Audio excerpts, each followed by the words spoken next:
السلام علیکم ورحمۃ اللہ وبرکاتہ۔ اعوذ باللہ من الشیطان الرجیم، بسم اللہ الرحمن الرحیم، والعصر ان الانسان لفی خسر الا الذین آمنوا وعملوا الصالحات وتواصوا بالحق وتواصوا بالصبر، صدق اللہ العظیم۔ معزز و محترم اساتذہ اکرام اور عزیز طلبہ، ابھی آپ کے سامنے قرآن مجید کی الفاظ اور آیات کے لحاظ سے سب سے چھوٹی صورت لیکن معانی اور پیغام کے لحاظ سے سب سے بڑی صورت تلاوت کی گئی، سورۃ العصر۔ اس صورت کا نام ہے سورہ عصر۔ عصر اس مناسبت سے ہے کہ اس کے پہلے ہی لفظ میں پہلی آیت میں عصر کا تذکرہ ہے۔ عصر کے معنی ہے زمانے کے۔ اللہ نے زمانے کی قسم کھائی اور زمانے کی قسم کھا کر تمامی انسانوں کے لیے خسارے کی، ناکامی کی تنبیہ اور وعید سنائی، لیکن اس کے فوراً بعد خسارے سے، ناکامی سے بچنے کی خوشخبری اور بشارت بھی سنائی، لیکن یہ خوشخبری اور بشارت مشروط ہے، شرطیہ انداز میں ہے، 4 صفات کی بنیاد پر، اور وہ 4 صفات ایسی ہے کہ جس میں انسان کی پوری زندگی بھی آ جاتی ہے اور اسلام کی پوری تعلیمات اس میں آ جاتی ہے۔ اس صورت کے حوالے سے سب سے پہلی بات یہ ہے کہ یہ مکی صورت ہے، یعنی دور مکی میں نازل ہوئی، اور خاص طور سے ایمان لانے والوں کو، نیک اعمال کرنے والوں کو، دین اور ایمان کی خاطر جو تکلیفیں برداشت کر رہے تھے، جو دعوت دے رہے تھے، لوگ ان کو ناکام سمجھ رہے تھے، ان کو نامراد سمجھ رہے تھے، اور وہ لوگ کامیاب شمار ہو رہے تھے، اور وہ لوگ اپنے آپ کو کامیاب سمجھ رہے تھے جو لوگوں کو ایمان سے روک رہے تھے، نیک اعمال سے روک رہے تھے، دعوت سے روک رہے تھے، اور دین اور ایمان کی خاطر آنے والی تکلیف اور مصیبتوں سے ڈرا رہے تھے۔ تو اللہ تعالیٰ نے اولین طور پر ان کے سامنے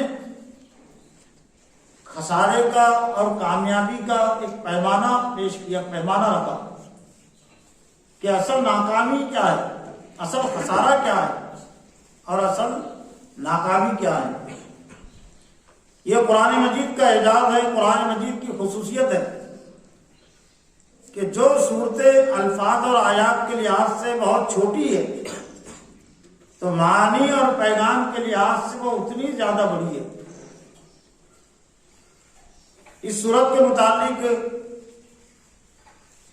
ایک مشہور و معروف فقہ کے امام شافعی رحمۃ اللہ علیہ نے فرمایا کہ اگر لوگ سورہ عصر پر اگر غور و فکر کر لے، اس کو سمجھ لے تو لکفت تو ان کی کامیابی کے لیے، ہدایت کے لیے کافی ہو جائے۔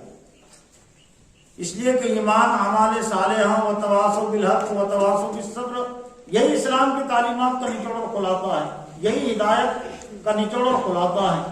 تو اگر کوئی سورہ عصر ہی کو سمجھ لے، اور ہم یوں بھی کہہ سکتے ہیں کہ پورا کا پورا قرآن مجید ایک طرح سے سورہ عصر کی ترجمانی کرتا ہے،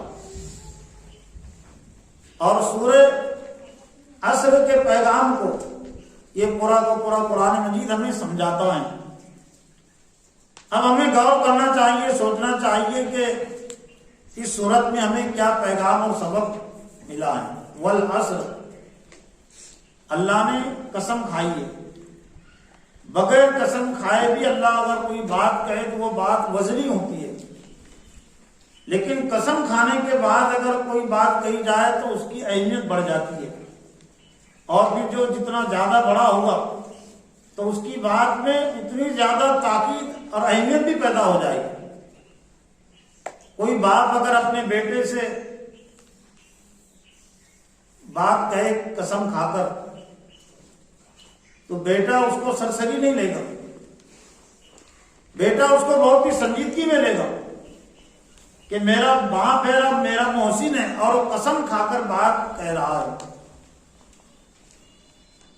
تو خالق کائنات اور مالک کائنات رب العالمین جو ہمارا محسن ہے، تو اللہ قسم کھا کر ایک بات ارشاد فرما رہا ہے، تو ظاہر بات یہ بات کوئی معمولی بات نہیں ہے، یہ سرسری انداز میں سننے والی بات نہیں ہے، سرسری انداز میں لینے والی بات نہیں ہے۔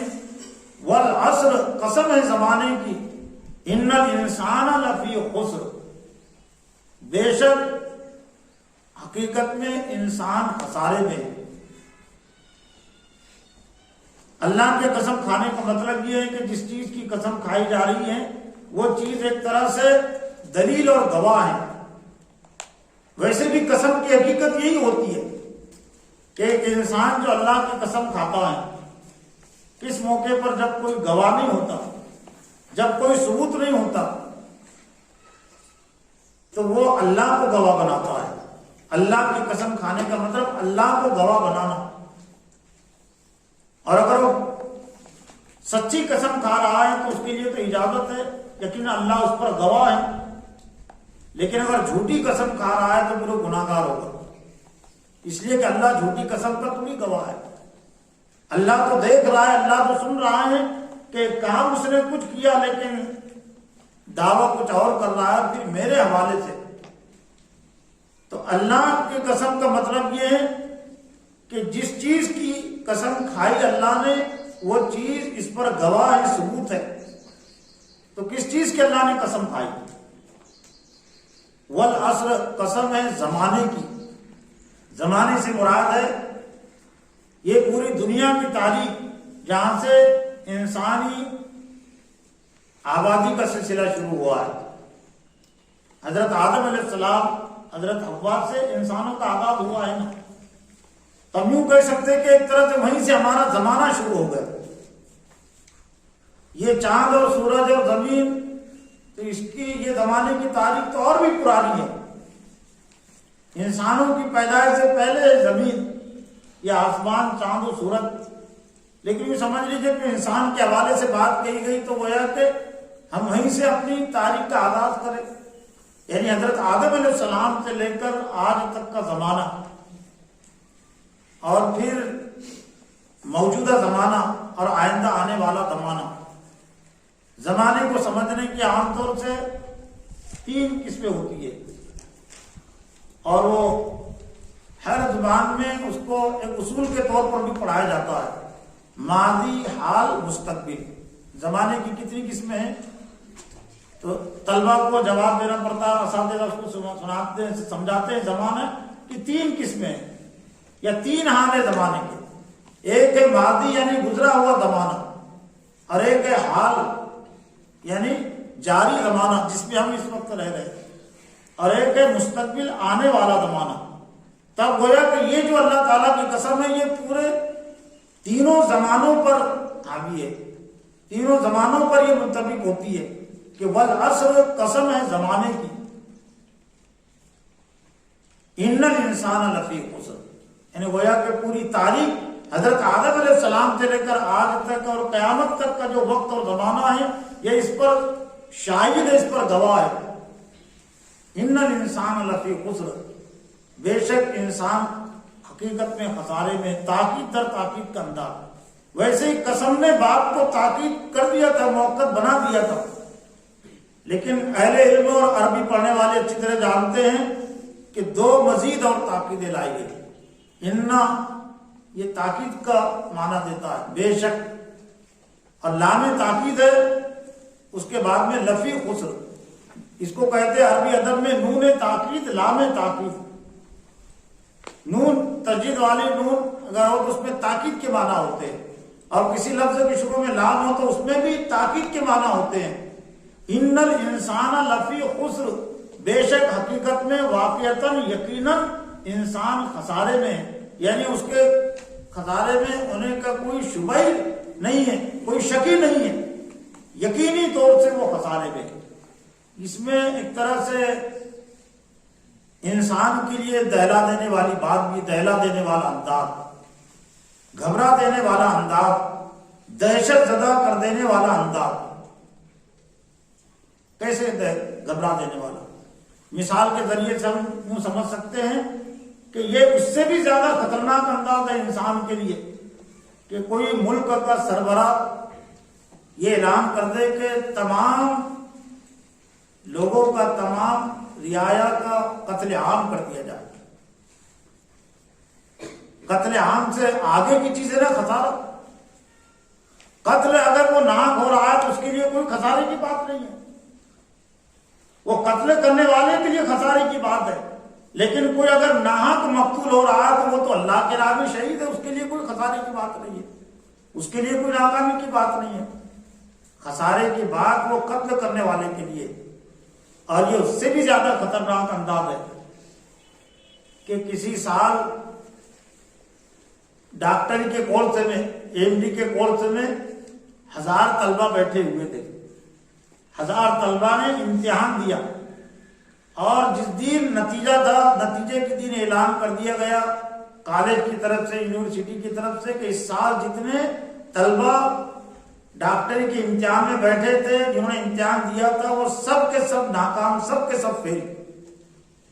اس سے بھی زیادہ خطرناک انداز ہے. کیوں خطرناک انداز ہے؟ کہ ڈاکٹری کے کورس میں اگر کوئی ناکام ہو گیا تو حقیقتاً واقعتاً تو ناکام نہیں ہے نا، جنت اور دوزخ کا معاملہ تو اس پر منحصر نہیں ہے نا. کہ ایسا نہیں کہ ڈاکٹری کے کورس میں جو ناکام ہو گیا اب وہ دوزخ میں چلا جائے گا، اور جو کامیاب ہو گئے جنت میں چلا جائے گا.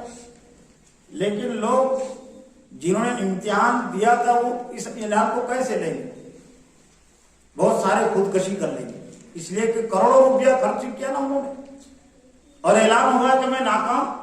تو ایسے اگر کوئی صرف انسان کی حیثیت سے دنیا میں ہے اور اپنے ساتھ اگر وہ 4 صفات اگر نہیں جوڑتا ہے، 4 صفات اپنے اندر پیدا نہیں کرتا ہے، تو وہ اس سے بھی زیادہ نقصان میں ہے، خسارے میں. ان الانسان لفی خسر، بے شک حقیقت میں انسان خسارے میں، اور پوری تاریخ اس پر شاہد ہے، گواہ ہے. فرعون ناکام ہوا نا، خسارے میں جہنم میں چلا گیا. اور یہ ناکامی کا جو آغاز، انسان کی ناکامی کا آغاز اور اس کی کامیابی کا آغاز یہ حضرت آدم علیہ السلام ہی سے شروع ہو گیا. حضرت آدم علیہ السلام کی اولاد میں سے ان کا بیٹا ہے قابل، تو اس کا خسارہ یہیں سے شروع ہو گیا. قابل نے اپنے بھائی حابل کو قتل کر دیا. اس لیے حضور صلی اللہ علیہ وسلم نے فرمایا کہ دنیا میں جتنے ناحق قتل ہوں گے تو قتل کرنے والوں کو تو گناہ ملے گا، لیکن ہر ایک ناحق قتل کا گناہ اور وبال قابل کے کھاتے میں بھی جائے گا. اس لیے کہ آغاز اس نے کیا نا، شروعات اس نے کی. تو گویا کہ انسان کے لیے یہیں سے ناکامی کی شروعات بھی ہو گئی. فرعون نے ظلم و ستم کیا، وہ بھی ناکام ہوا، وہ بھی خسارے میں پڑا. قارون نے بھی اپنے مال پر ناز کیا، وہ بھی خسارے میں پڑا. نمرود بھی خسارے میں پڑا، انبیاء علیہ السلام کے تعلیمات کا انکار کر کے. حضور صلی اللہ علیہ وسلم کے دور میں جنہوں نے آپ کی مخالفت کی، آپ کو جھٹلایا، وہ بھی ناکام. ابو جہل بھی ناکام، ابو لہب بھی ناکام، اور جتنے سردار تھے اور کفر اور شرک کی حالت میں دنیا سے گئے تو ان کے لیے بھی خسارہ. موجودہ دور میں بھی جتنے بڑے بڑے فرعون ہیں، جتنے بڑے بڑے نمرود ہیں، قارون ہیں، خزانوں کے مالک ہیں، ان کے لیے بھی یہ تنبیہ اور وعید ہے. ان الانسان لفی خسر، بے شک حقیقت میں انسان خسارے میں ہے، لیکن اس میں دل جوئی کی بات بھی ہے، اس میں خوشی کی بات بھی ہے۔ لیکن خوشی کی بات اور خوشخبری کی بات اور جنت کی بات یہ قرآن مجید میں ہر جگہ مشروط انداز میں ہے۔ آج تعلیم و تربیت کے حوالے سے ایک نقص اور ایک کمی یہ بھی ہے کہ عام طور سے یہی تصور دیا جاتا ہے کہ ہم نیک اعمال کریں گے، اچھے اعمال کریں گے، ایمان لائیں گے تو جنت ملیں گے، اور اسی پر زور ہے، اسی پر بات کو مکمل کر لیا جاتا ہے۔ اس وجہ ناکامی کا دوزخ کا جو پہلو ہے دب کر رہ گا، تو سننے والوں پر اس کا اثر کیا پڑا کہ اگر ایمان لائیں گے، نیک اعمال کریں گے تو جنت ملیں گی، اور اگر ایمان نہیں لائیں گے اور نیک اعمال نہیں کریں گے جنت نہیں ملے گی۔ اتنا ہی اثر پڑا نا زیادہ سے زیادہ۔ لیکن بات اتنی نہیں ہے، جہنم میں جانا پڑے گا، دوزخ میں جانا پڑے گا، تو دوزخ اور جہنم کے تذکرے کو، تصور کو آج کم کر دیا گیا۔ یہ تعلیم تربیت کا نقص ہے، جبکہ اللہ جو سب سے بڑا معلم ہے، جو سب سے بڑا مربی ہے، تو اگر ہم قرآن مجید کو پڑھیں گے شروع سے آخر تک تو جنت تو آگے کی چیز ہے، اور اس میں بھی کہیں بھی جنت کا تذکرہ نہیں ہے صورت میں۔ جنت تو بہت آگے کی چیز ہے، پہلے تو ناکامی سے بچنے کی فکر و کوشش ہونی چاہیے نا۔ جب دوزخ سے نہیں بچیں گے، ناکامی سے نہیں بچیں گے، نامرادی سے نہیں بنیں گے تو بچیں گے تو جنت ہمیں کیسی ملے گی؟ تو ناکامی سے بچنے کی فکر اور کوشش یہ پہلے ہونی چاہیے، اور قرآن مجید میں اللہ تعالیٰ نے سب سے پہلے اسی کو پیش کیا۔ سورہ صف میں بھی وہی ہے، جنت تو بہت آگے کی چیز ہے، لیکن فرما کیا، یا ایھا الذین آمنوا هل ادلکم علی تجارۃ تنجیکم من عذاب الیم تؤمنون باللہ ورسولہ وتجاہدون فی سبیل اللہ باموالکم وانفسکم۔ بھائی ایمان والو، کیا میں تمہیں ایسی تجارت بتاؤں، کاروبار، بزنس بتاؤں جو تمہیں دردناک عذاب سے بچائے؟ یہاں پر بھی عذاب کا تصور پہلے ہے نا، اور پھر وہ عذاب سے بچنے کی تین طریقوں، تجارت کی ایک طرح سے تین چیزیں، تجارت کے وہ تجارت جو ہمیں دوزخ سے بچا سکتی ہے، اس کے بنیادی طور سے تین سامان، تؤمنون باللہ ورسولہ، اللہ اور اس کے رسول پر ایمان، وتجاہدون فی سبیل اللہ، اور جدوجہد، انتھک کوشش، ہندی میں قریب قریب اس کا ترجمہ ہوتا ہے سنگھرش۔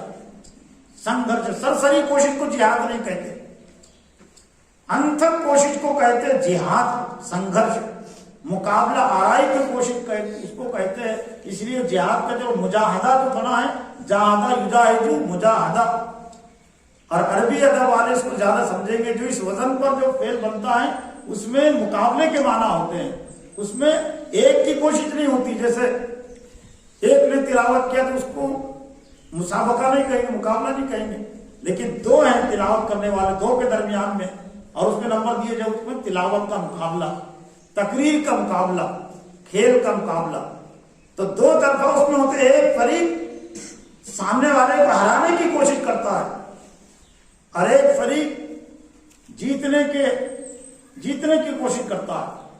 تو ایسی جہاد میں ہوتا ہے کہ دنیا میں ایک فریق رہے گا جو اسلام کو اور مسلمانوں کو ہرانے کی کوشش کرے گا، پست کرنے کی، شکست دینے کی کوشش کرے گا، اور اس کے مقابلے میں اہل ایمان کا جو گروہ ہے، تو اہل ایمان کا گروہ کفر اور شرک کو شکست دینے کی کوشش کرے گا اور اسلام کو کامیاب کرنے کی کوشش کرے گا۔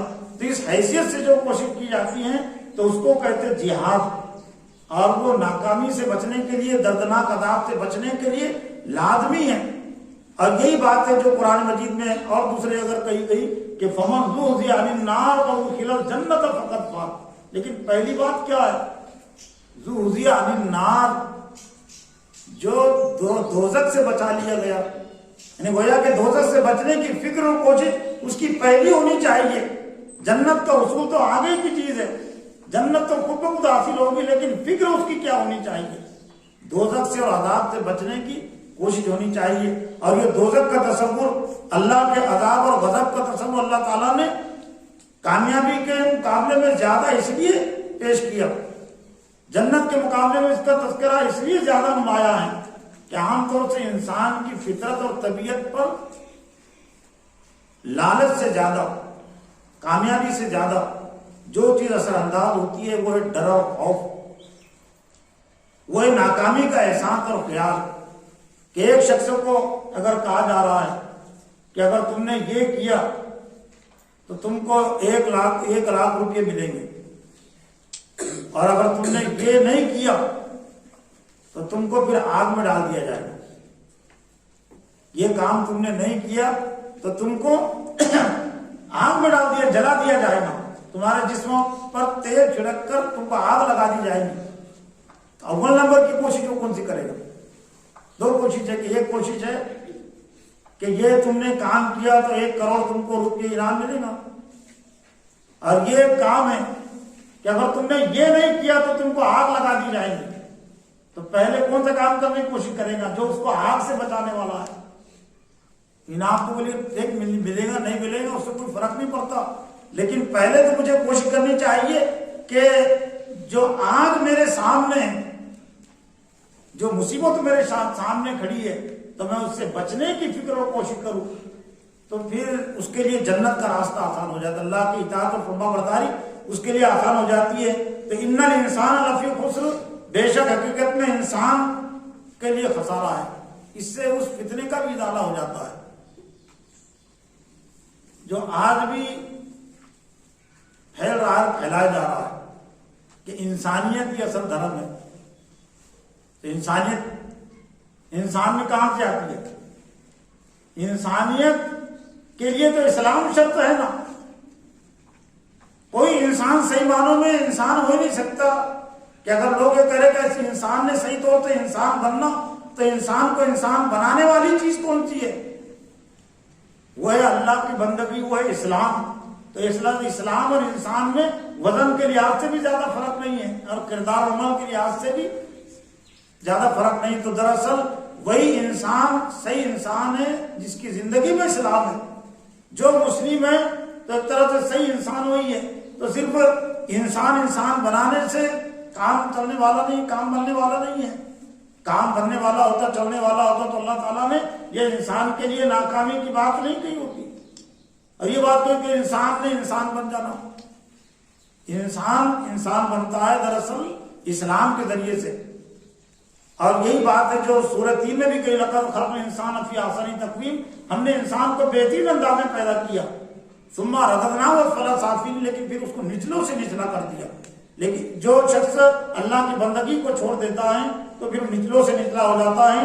تو اب 4 جو چیزیں ہیں، 4 جو صفات ہیں، دراصل وہ صفات کو سمجھنا اور اپنی زندگی میں لانا ضروری ہے۔ الا الذین آمنوا، سب سے پہلی صفت ناکامی سے اور خسارے سے بچانے کے لیے ہے وہ ہے ایمان، مگر وہ لوگ جنہوں نے ایمان لایا۔ ایمان کا لفظ ہمارے لیے جانا پہچانا ہے، لیکن ایمان اتنا آسان ہے جتنا ہم نے آسان سمجھ لیا۔ لوگوں نے ایمان کو کیسے آسان سمجھ لیا؟ جیسا کہ ابھی تقریر میں تذکرہ آیا تھا، اور مثال کے ذریعے سے کتاب کو مسلم سمجھایا کہ عام طور سے لوگ یہ سمجھتے ہیں کہ مسلمان کے گھر میں پیدا ہوا تو مسلمان ہو گیا، تو اتنا آسان نہیں اسلام۔ جس طرح سے کوئی ڈاکٹر کے گھر میں پیدا ہوا تو ہر پیدا ہونے والا ڈاکٹر نہیں ہوتا، ہر پیدا ہونے والا انجینئر کے گھر میں پیدا ہوا تو انجینئر اگر اس کا باپ ہے تو اس کی بنیاد پر وہ انجینئر ہوتا کیا؟ اگر اس کا باپ عالم ہے، مفتی ہے، تو باپ کے عالم اور مفتی ہونے کی بنیاد پر بیٹا عالم اور مفتی ہو سکتا قرار پاتا کیا؟ نہیں، وہاں تو ہر ایک سمجھنا ہے باپ کو، بیٹے کو الگ سے ڈاکٹری کا کورس کرنا پڑے گا تب وہ ڈاکٹر کہلائے گا، بیٹے کو الگ سے عالمیت کا افتاء کا کورس کرنا پڑے گا تب وہ عالم اور مفتی کہلائے گا۔ لیکن اسلام کو ایسے سمجھ لیا گیا کہ باپ مسلم ہے تو ہم بھی مسلم۔ یقیناً باپ اگر مسلمان ہے، ہمارا خاندان مسلمان ہے، تو اسلام کو سمجھنا ہمارے لیے آسان ہے، ہم کو زیادہ قربانی نہیں دینی پڑے گی، ماں باپ کی مخالفت لینی نہیں پڑے گی، لیکن اسلام کو سیکھنا پڑے گا، سمجھنا پڑے گا۔ کافر مشرک گھرانے میں اگر کوئی پیدا ہوا اور پھر اسلام قبول کرتا ہے تو بہت ساری رکاوٹیں پریشانیاں آتی ہے.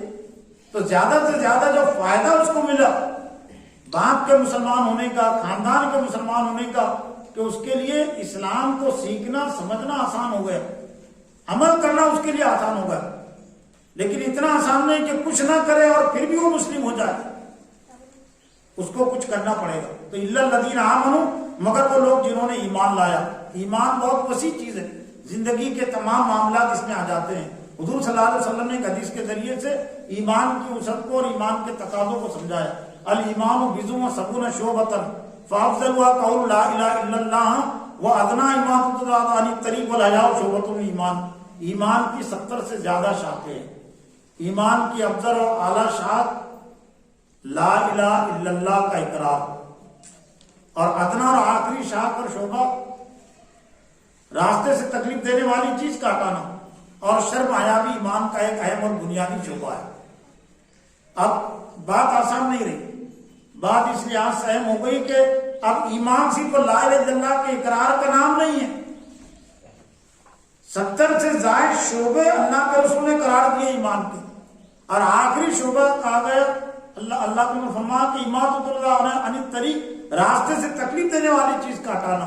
راستے سے مراد یہ روڈ راستے جس پر سے انسان بھی گزرتے، جانور بھی گزرتے، مسلمان بھی گزرتے ہیں اور غیر مسلم بھی گزرتے ہیں. لیکن ایمان اتنی وسیع چیز ہے کہ اس راستے پر بھی وہ ہم کو آزاد نہیں چھوڑتا اور غیر ذمہ دار نہیں بناتا، بلکہ یہاں پر بھی تم گزرو تو ذمہ داری کے احساس کے ساتھ کہ وہاں اگر کوئی گڑھا ہے، کوئی کانٹا ہے، کوئی رکاوٹ ہے تو اس کو دور کرنے کی کوشش کرو. پھر ایمان کے حوالے سے ایک اور اہم چیز جس کی طرف توجہ دینے کی ضرورت ہے. ایک ہے ایمان قبول کر لینا اور ایک ہے ایمان پر قائم رہنا. عام فہم لفظوں میں اگر آپ کو سمجھنا چاہیں گے تو ایک ہے ایمان کا داخلہ اور ایک ہے ایمان کی ڈگری. داخلے اور ڈگری میں جو فرق ہے تو وہ فرق ہے کامل ایمان میں اور دعوے کے ایمان میں.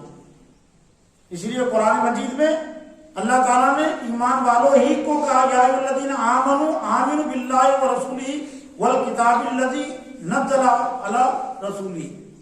سورہ نساء کی آیت نمبر 163 شاید. تو ایمان والوں کو خطاب کر کے اللہ نے فرمایا یا ایھا الذین آمنوا آمنوا باللہ ورسولہ والکتاب الذی نزل علی رسولہ. اے ایمان والو، ایمان لاؤ اللہ اور اس کے رسول پر اور کتاب پر جو اس نے اپنے رسول پر نازل کی. تو بات کیا ہے؟ ایمان والوں سے ایمان لانے کا تقاضا اور مطالبہ، یعنی گویا کہ اپنے ایمان کو کامل کرو، ایمان کے تقاضوں کو پورا کرو. اور اس فرق کو ہم داخلے اور ڈگری کے فرق سے بخوبی سمجھ سکتے ہیں. کسی نے داخلہ لیا ڈی ایڈ کے کورس میں،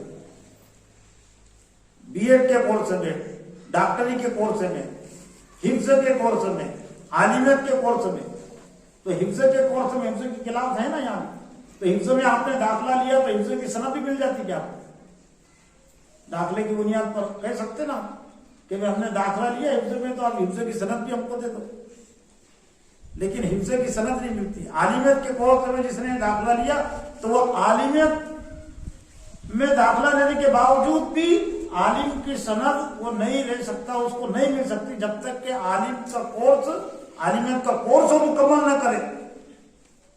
لیکن اسلام اور ایمان کے تعلق سے مسلمانوں سمجھ لیا کہ ہم نے ایمان قبول کر لیا تو ایمان کی ڈگری ہم کو خود بخود مل جائیں گی. تو خود بخود نہیں ملیں گی، ایمان کا کورس پورا کرنا پڑے گا. اور ایک طرح سے یہ ایمان کے کورس اور ایمان کے نصاب اور نظام کو سمجھانے والی صورت ہے یہ. اور پھر اللہ تعالیٰ نے روزانہ جو 5 وقت کی اذانیں رکھی ہے، نمازیں رکھی ہے اور عبادات کا نظام اس نے رکھا ہے، اعمال کا نظام رکھا ہے، تو وہ سب کے سب وہ یہ ایمان کے داخلے کے اور نصاب کے وہ تقاضے ہیں. اس کورس کو اگر ہم پورا کریں گے، اس نصاب سے ہم گزریں گے پورے طور سے، تو اللہ کی طرف سے پھر ہم کو ایمان کا سرٹیفکیٹ ملے گا، ایمان کی ڈگری ہم کو ملیں گی. اس کے بغیر ایمان کی ڈگری نہیں مل سکتی. اور جنت میں داخلے کے لیے ایمان کا داخلہ کافی نہیں ہے. اس لیے قرآن مجید میں یا ایھا الذین آمنوا کی بنیاد پر کہیں بھی جنت کی بشارت نہیں ہے، کہیں بھی کامیابی